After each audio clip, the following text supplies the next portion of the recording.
Hello, word nerds, and welcome to the dictionary. My name is Spencer, and this is episode G40. I'm recording this one a little out of order because this one has the word gender and a couple other gender words, and I was sort of debating, do I try to have a guest on? Do I try to get people to send in clips or something? So I don't know. I'm still figuring that out, but I figured I should probably record it. And then if I want to add something in later, I can. Maybe somebody will send in a clip or something. I should probably reach out to somebody.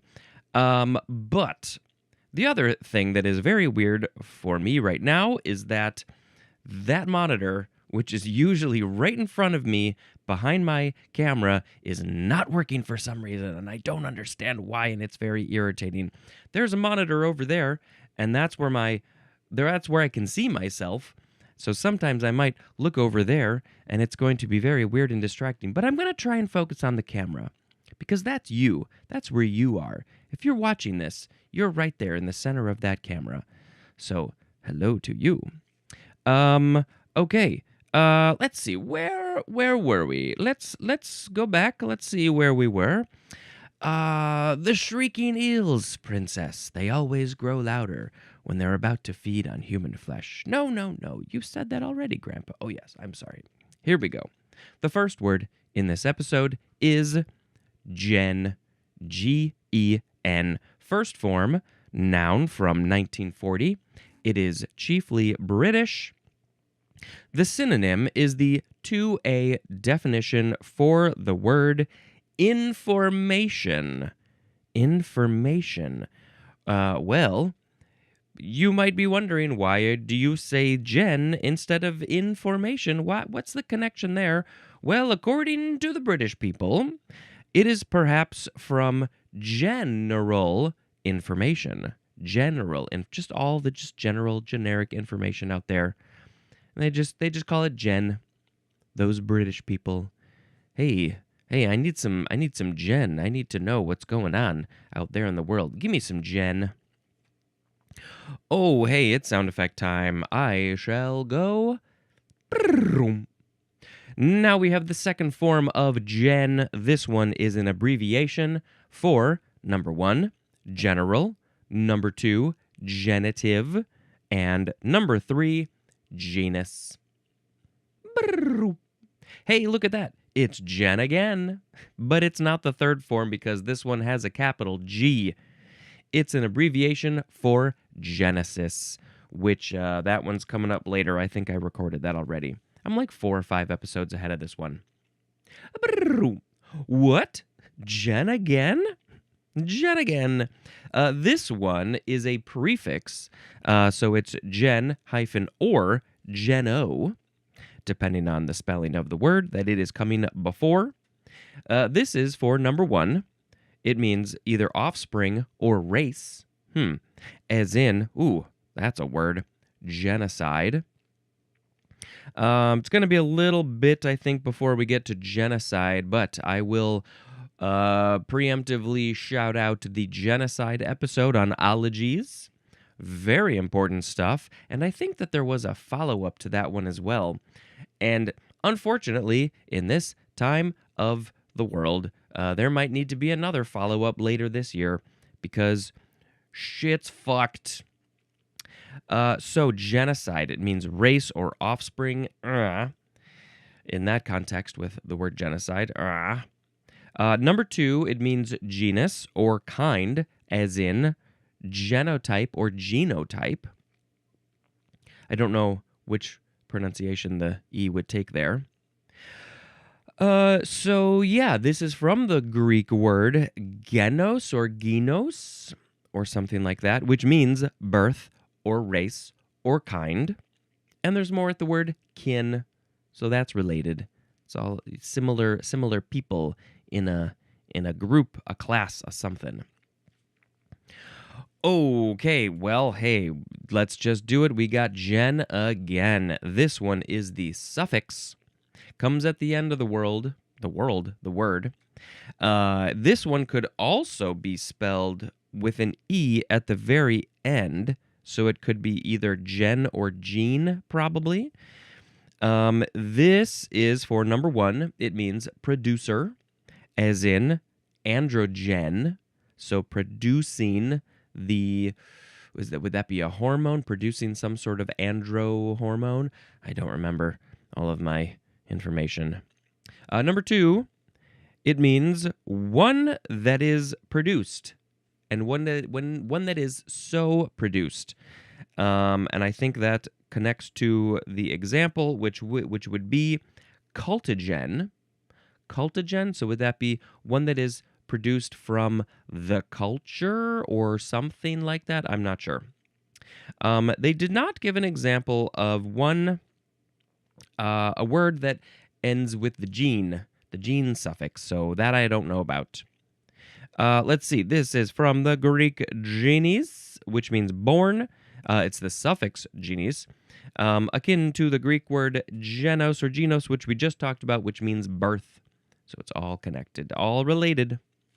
Now, let's go on to, did I do a sound effect for the last one? I don't think I did. Let's do two. Now we have Gen AF, capital G, and then it's just the letters A and F capitalized. Of course, I would want to say that this is Gen as fuck. Maybe it's like Gen X, Gen Y, one of those gens. But that generation in 2087, that's the generation that's Gen as fuck. They are so a generation. All right, sorry. I don't usually swear, but it's fun. I like it, so maybe I'll do it more. This is an abbreviation, by the way, Gen AF, for General of the Air Force. That's it. It's not nearly as fun to me. Now we have gendarme. Gendarme. The emphasis would be on the first syllable, gendarme. You could also say gendarme, I guess. Yeah. GENDARME. Noun from 1793. Number one, a member of a body of soldiers, especially in France, serving as an armed police force for the maintenance for public order. Soldiers who are trying to maintain order. Okay. Well, I have some feelings about that because sometimes it seems like and feels like that the people who are there to create order are maybe making things worse. Number two, the synonym is police officer. That's it. So, of course, this seems French, and you know what it is. It is a back formation from gendarme, which is the plural of gendarme, which is Gent, next word d'Armes, which means literally armed people. The people, gent, Gent, people of arms, they are the armed people. And then it became gendarme. And so you are saying, hey, you want to protect us? You want to create order? Here we're going to give you some weapons so you can help in your service to the people to create, to keep order, the public order. And so we will call you the gendarme because you are people and you have arms. I got arms. Now we have gendarmerie. Let's see, GENDARMERIE, or you can replace the last two letters with a Y. This is a noun from 1795. It is a body of gendarme, the plural gendarme. A whole bunch of them, the gendarmerie. All right, let's get into it. Let's talk about gender. And this book, I have to shout out, is old. Should I look to see what year it is from? I want to say 2014.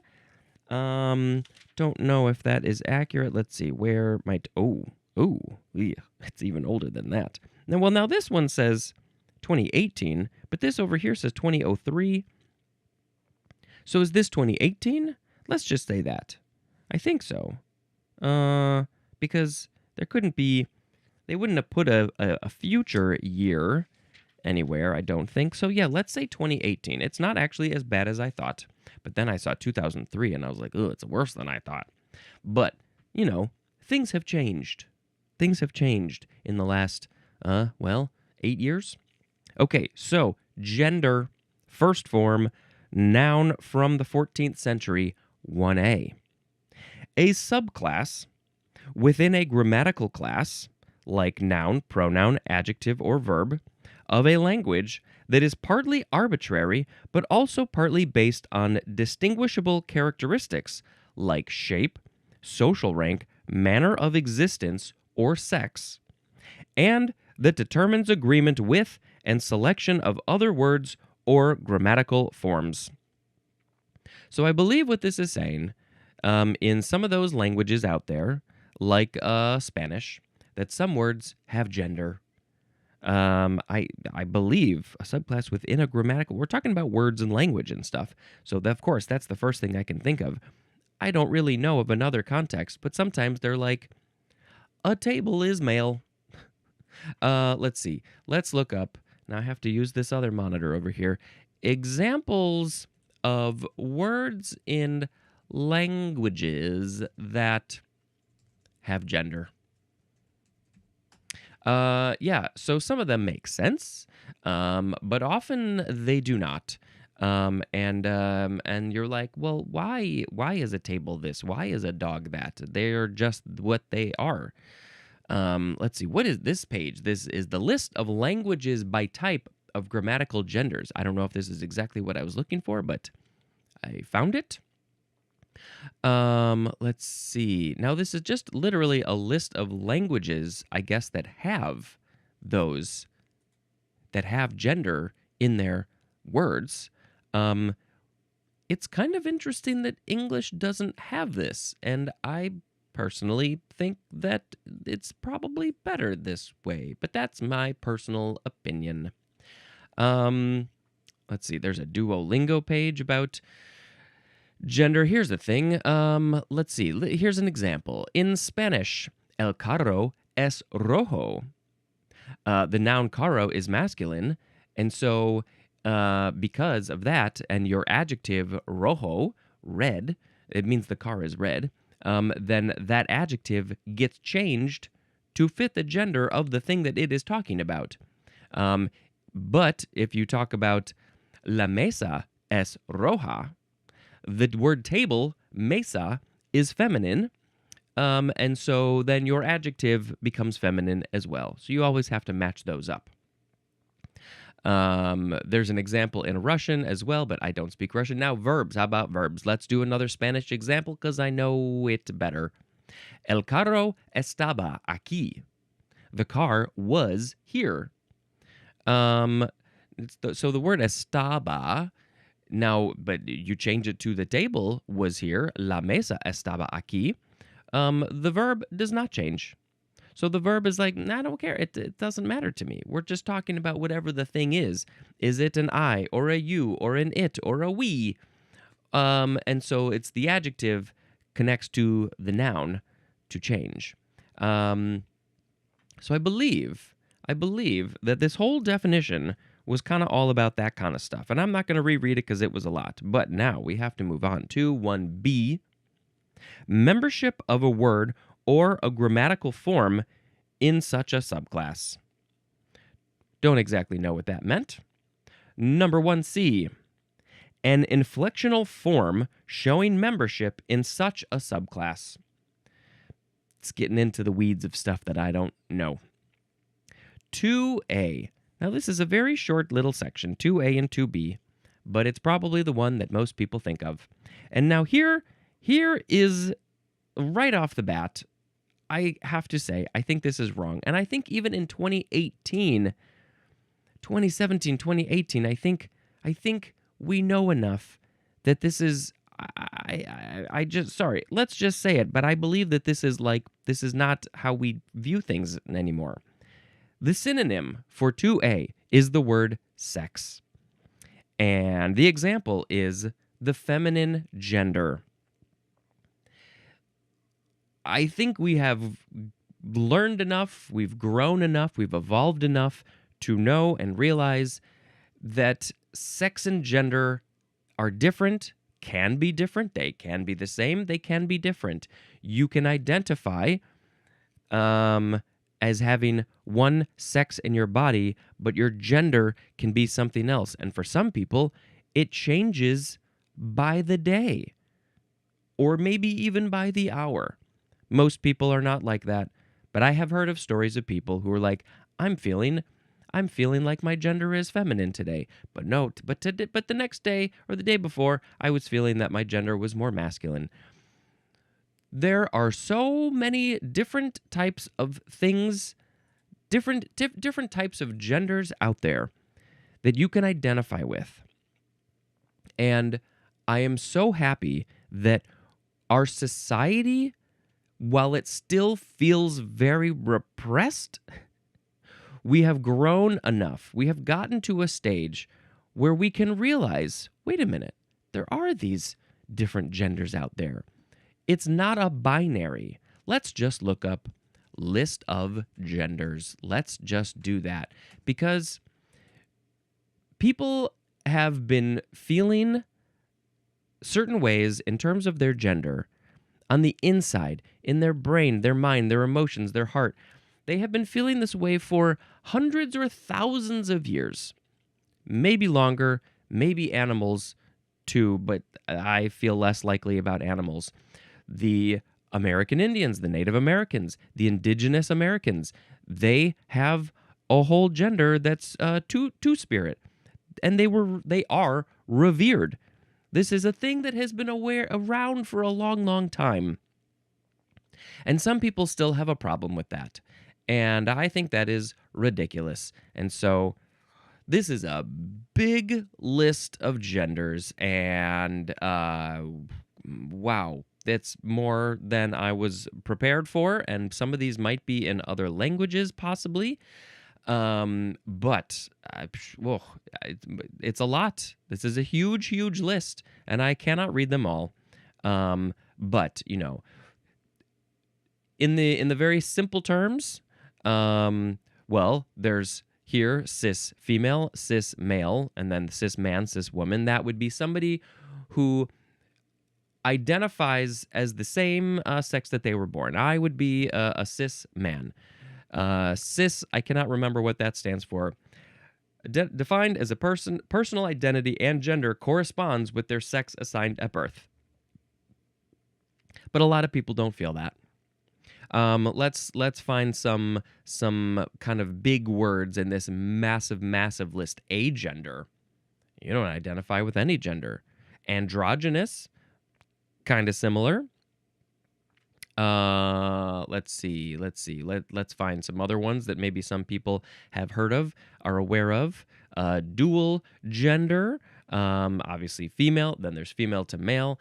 Femme. I saw butch earlier. Let's see. Gender. Oh, I thought that said gender face. I was like, now that's a new one. I have not heard of that. Gender fluid can be identified as a gender identity that is at times more masculine or feminine, and at times feeling more like a man or a woman. It changes. Man, there are some good terms in here. Wow, I definitely have to put this link in the show notes. It's just a list of genders on the Wikipedia. Genderqueer, gender punk, genderless. Gonna get to that in the book. Let's see, intersex. Intersex is an interesting thing because I guess I don't know if I would have called it a gender, but this is a biological thing where the old term would be with an H. I can't think of it at the moment, but it's maybe you're like, ooh, well, it's hard to designate, are you male, are you female, because sometimes weird things happen. Weird. That's a subjective term that I didn't mean.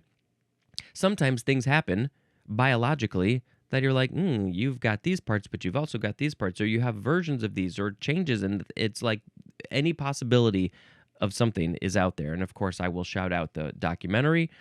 Is it Everybody, and fascinating documentary about intersex people. Hey, they're real, they exist, and they are a scientific scientific way to argue that there is more than one gender. Non-binary, this is a huge one. I'll just read what it says here. Can be defined as does not subscribe to the gender binary, but identifies with neither, both, or beyond male and female. The term may be used as an umbrella term encompassing several gender identities, including intergender, agender, xenogender, gender fluid, and demigender. Some non-binary identities are inclusive because two or more genders are referenced, such as androgyne or androgynous, intergender, bigender, trigender, polygender, and pangender. Some non-binary identities are exclusive because no gender is referenced, such as agender, genderless, I don't know that word, and xenogender. So if you identify as non-binary, you are either saying, whatever fits with you, you are either saying that I fit all of them or I fit none of them. Or somewhere in between, probably. You do what you got to do. Omnigender. A lot of these, there's a lot of overlap because there's also pangender. And I think omni is all and pan is all, so I think they're kind of similar, but it's like whatever word you prefer. Queer, that's a good all-encompassing word. And then, of course, there's the getting into the trans world, trans feminine, trans masculine, lots and lots of options here. Two-spirit, of course. Some of these look like these are from other languages.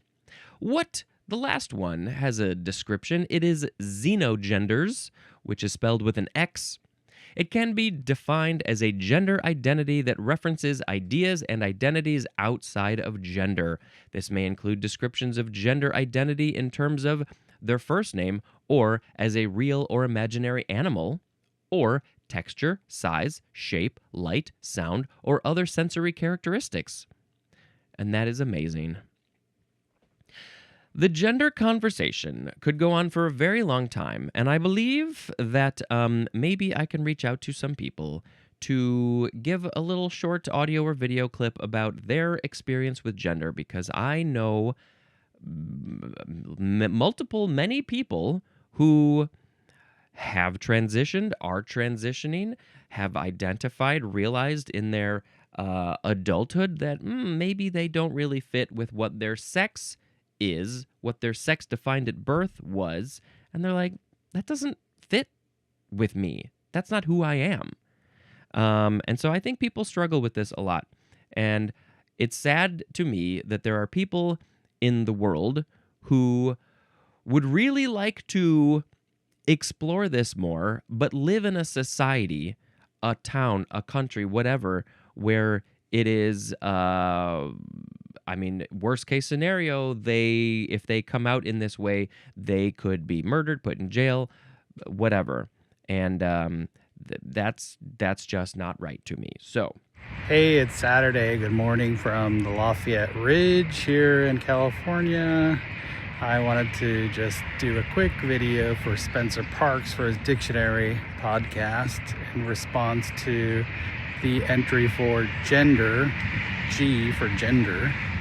I believe gender is a social construct, and I am a walking contradiction of defined genders because I am wearing a pink hat and I identify as a man, and therefore men should not wear pink.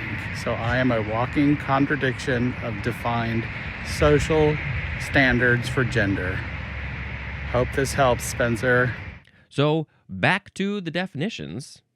The first definition for this, the synonym sex, wrong. I'm sorry. I hope future versions of this correct that. I guess technically in certain contexts with certain people that is accurate. So the dictionary is like, we got to put in all the options. But I don't know if I would put it first. But let's see what the next one says. Is it going to be better? To be is the behavioral, cultural, or psychological traits typically associated with one sex. Yeah, I mean, I guess what you're saying there is if you are male, then maybe you have some of those male traits. Like, oh, I don't know, to be very stereotypical about it, because this definition is kind of stereotypical. Cars, sports, beer, some of those things. And if that were just 100% true, then maybe I would be interested in those things. But I am a man. I am a guy. I happen to be a straight guy, man, and I do not care about those things. So in some contexts, I guess, or I guess in general, I don't fully fit that male gender thing. I never have really, and I never will, and I don't want to, because that's not who I am. I am definitely much more. I lean much more to the other side, I guess, in a lot of ways. You know, kind of in the middle, and I have never considered myself to be, and I never really felt that I would be even a non-binary or anything like that. But I know that I'm probably more in touch with my feminine side than a lot of those other guys out there. And so I am proud of that, and I've always been much more sensitive and caring and respectful, I guess. I don't know. And also just preferred the company of women. I think I just connect with women better anyway. So I don't really want to hang out with a bunch of dudes. It's not my first choice of things to do, because they tend to be in that stereotypical way. If I am friends with guys, that means that they are also not your typical guys, and I appreciate that, and I like that, and they are cool, and that's why they are my friends. Okay, so that was a lot of stuff. A lot of stuff. Let's look at the etymology. This is from the Latin genere or genus, which means birth, race, kind, or gender. And there's more at the word kin. And I think we're going to see a bunch more of these words with similar etymology, because this is the section that we're in. All right. Whew.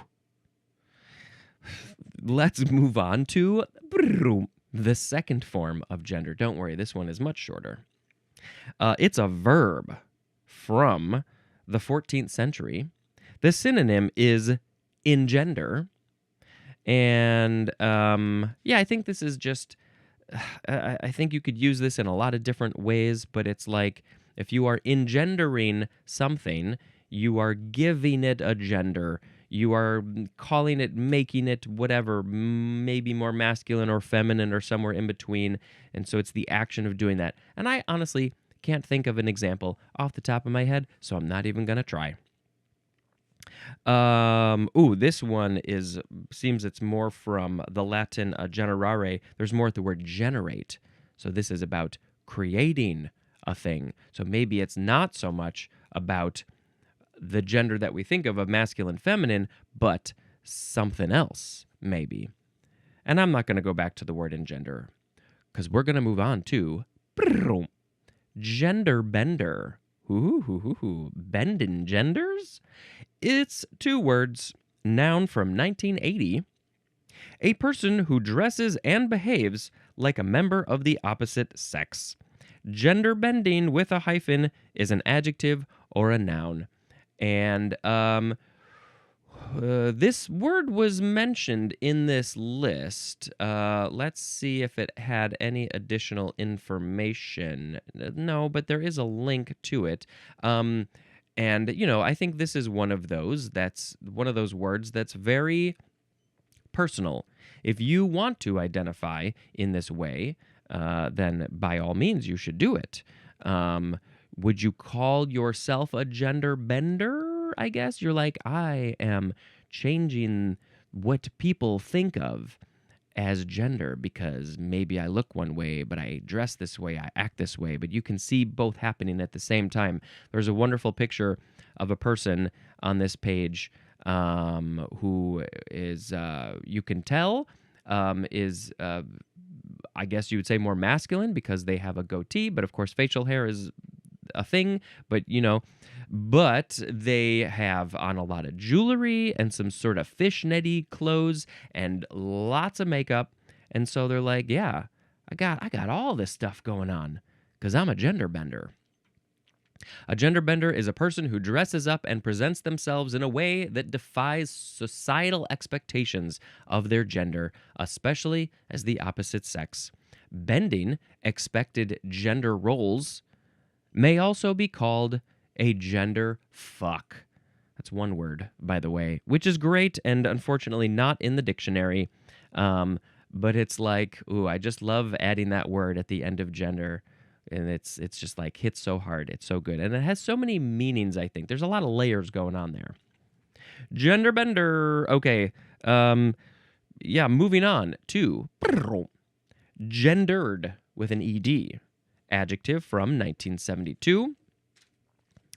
This is reflecting the experience, prejudices, or orientations of one sex more than the other, as in gendered language. Also, reflecting or involving gender differences, reflecting or involving gender differences or stereotypical gender roles. Gendered. Things can be gendered. Yeah, I don't have a whole lot to add to that. I have talked a lot.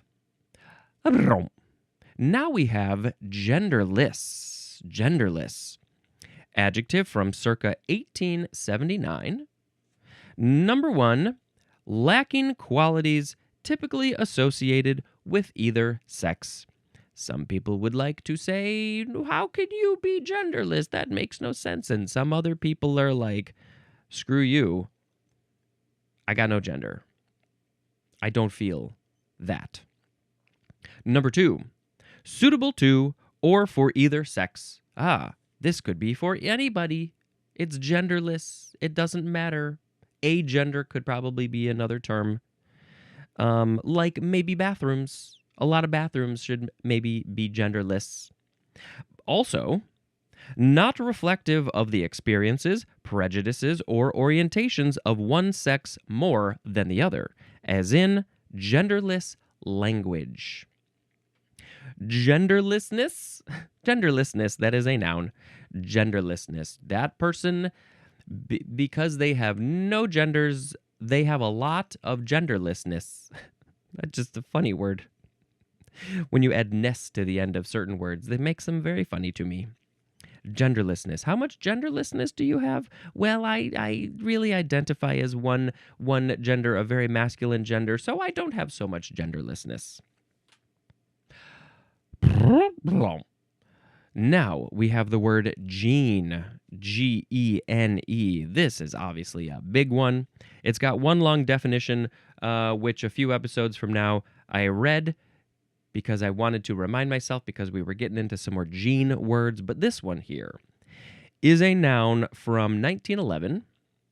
It is a specific sequence of nucleotides in DNA or RNA that is located usually on a chromosome and that is the functional unit of inheritance, controlling the transmission and expression of one or more traits by specifying the structure of a particular polypeptide and especially a protein, or controlling the function of other genetic material. That was a lot of stuff to say. Basically, stuff in your body that controls your body. Is that accurate? Scientists, get back to me. Is that how you would describe it? Let's just look up simple description of gene. Of course, I have to mention Gene Belcher from Bob's Burgers. Love Gene. Love me some Gene. What gender is Gene? They have not broached this specifically, and Gene is so young that I don't think Gene probably even knows, but he's on the spectrum.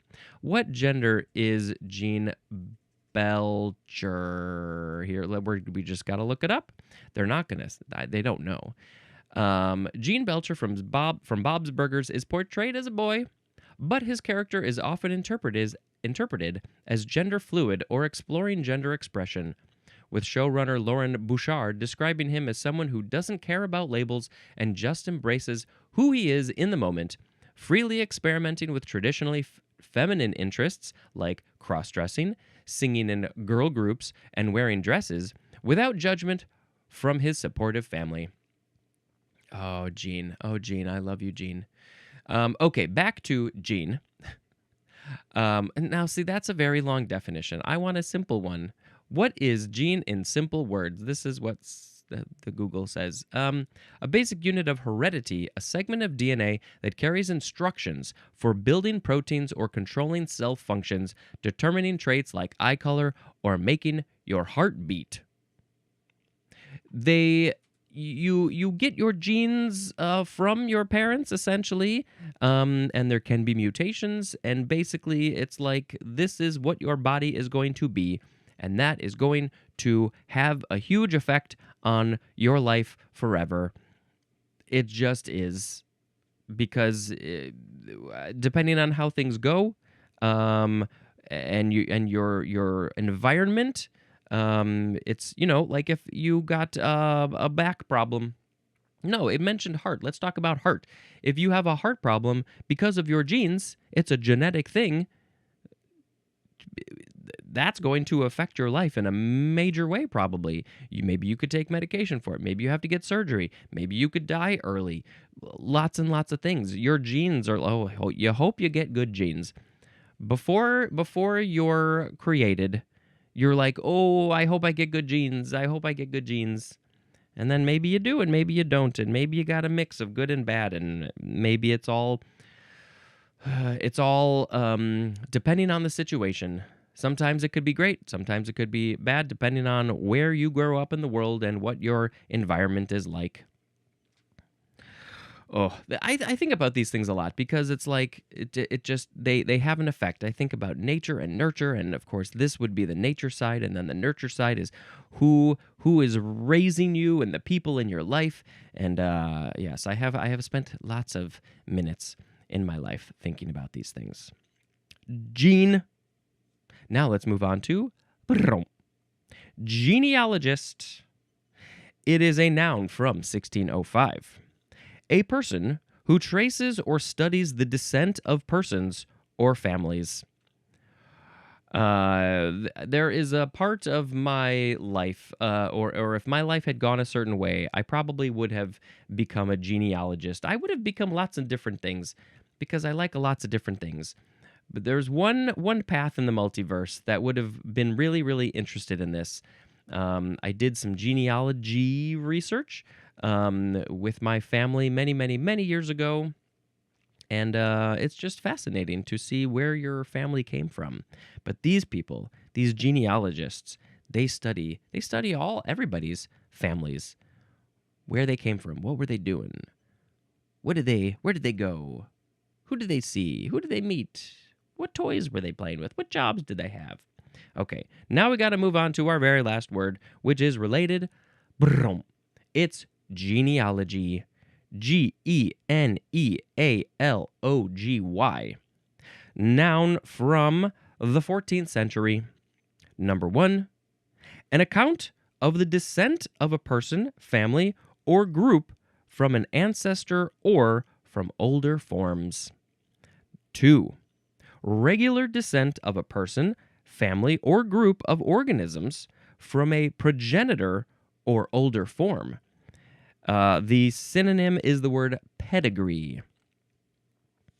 Interesting word. I wonder about the etymology of that one. 3, the study of family pedigrees. 4, an account of the origin and historical development of something. Just anything. Genealogical is an adjective. Genealogically is an adverb. And I don't think, this one specifically, the etymology says it is from the Greek genea, which means race or family, plus logia, which is the study akin to the Greek word genos, which means race. So that's what it is. I don't remember if there's an episode on ologies about genealogy, but there should be. She should have a genealogist on the show. I guess a little bit about my genealogy, my past, my history, my family history. Um, my dad's side came from the England. You know, the England out there somewhere in the world. We still don't know where it is. And somebody came over to America. I put in quotes. I think the first people were in the 1600s. I think they came over on one of the first ships, the Arabella.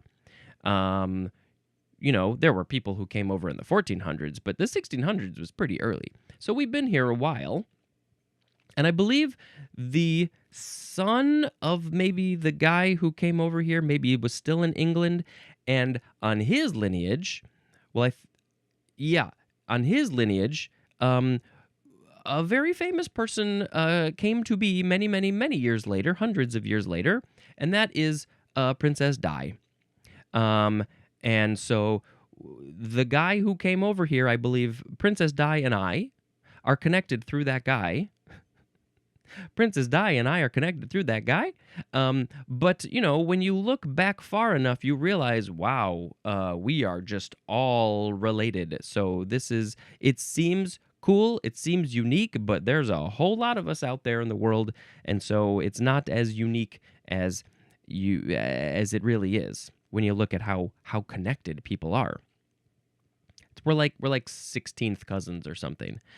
Anything else? Yeah, I don't know. I just think it's so cool that like my family came over here so early, and I learned that because of some doing some genealogy research. Okay, that's just one path. My dad to his dad to his dad. Going through the line of dads, but there's so many other options. Going through the line of moms, going from dad to mom to dad, and then there's just branches. It's a huge web of spiders. Okay, let's pick a word of the episode. Today we had Gen AF, gendarme, gendarmerie, gender, gender bender, gendered, genderless, genealogist, genealogy. It's going to be hard to pick one. I mean, there's some good ones in here, obviously. I think because it's a little bit more on the fun side, I think I have to pick gender bender as the word of the episode. Also, it rhymes. Gender bender, gender bender. Sometimes it would be fun to be a gender bender, putting on clothes that you're not supposed to put on. Gender bender. That's fine. And it's just silly. We're not taking life too seriously here. We're just having fun with stuff. Okay, I am not going to tell you about a movie because I have gone ahead, and so everything would be out of order, and I don't like it when things are out of order. We must have order here in this courtroom. So that we're just going to end it there. And I am going to try to see if I can get some people to send in some stuff about their own experience with gender. And if you have some thoughts, then I would like you to email me, send me a voicemail, do whatever, and I will put those in a future episode. Because I think it is a fascinating thing that we need to talk about more. We are talking about it a lot, but we need to spread the love and bring more acceptance to this because it's not going away. It's not changing. This is. I don't know. I don't want to say it's a biological thing because I think that has a lot of meanings, but in a way it kind of is because there are people who just inherently feel this way on the inside. And if it's strong enough, then they need to make their outside like their inside if it doesn't match. And it causes a lot of mental health problems for people. So I'm glad that we are accepting this gradually, especially listening to young people who are expressing this. Okay, enough about all of this. We must end this episode because this is pretty long.